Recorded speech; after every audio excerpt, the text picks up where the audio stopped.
Alrighty, you're here because you want to get into the land investing business. You are looking for all the ins and outs, so you're ready to take action on this. So in this video, we're covering some questions that came in all about the land investment model, so you can go ahead and expand upon your business. But if you have questions about this, go ahead and drop those down below or text me at 440-567-6040. I'll create the content answering your questions for you. And also, in the description down below, there's plenty of resources you could use to go ahead and expand your business whenever you're ready to jump on that. Check those out after the video. And finally, one last thing, if you could tap the subscribe button to help the YouTube algorithm expand my channel, I would greatly appreciate that, assuming you get some value over here. But anyway, enough of all that. Let's get into the topic of today. Mike had reached out and said he wants to know what are all the details of seller financing when someone goes into default and you have to take a property back. What are all the steps? What's the legal docs? All that fun stuff you got to handle here. So first things first, if you're new to the land investment model, seller financing is probably one of the biggest exit strategies for your business here. So just as a quick recap,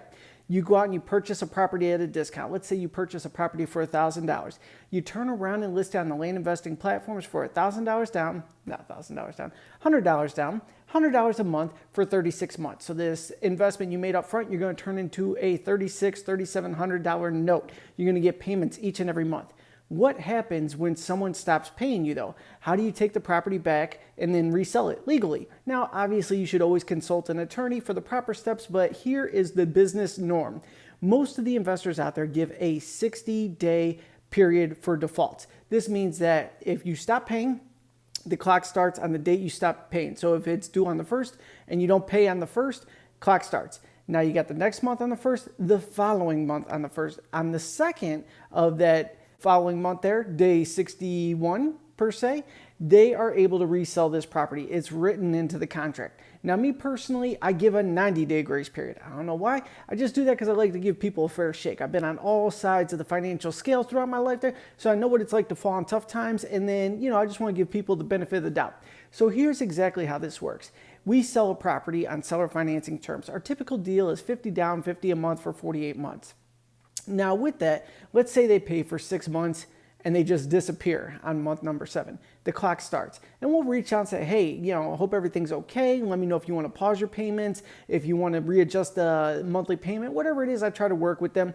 But let's say they just ghost me and the clock's ticking. Now the next month's hit. They're full 60 days out now. They don't pay on that one. Now it goes on and the next month hits. They're full 90 days out. Day 91, it's written into our contract, I'm allowed to resell this property. Now the difference is between land investing and residential real estate. In residential real estate, in many cases, you will get the deed to the property and they go ahead and file the note against it or a lien against it, so you can't sell it until they're cashed out. With land, you're doing more of a rent-to-own model or a contract for deed, whereas the property stays in my name or whoever the owner is, and then once we're paid in full, we deed it right over to the buyer at the end of their payment term there.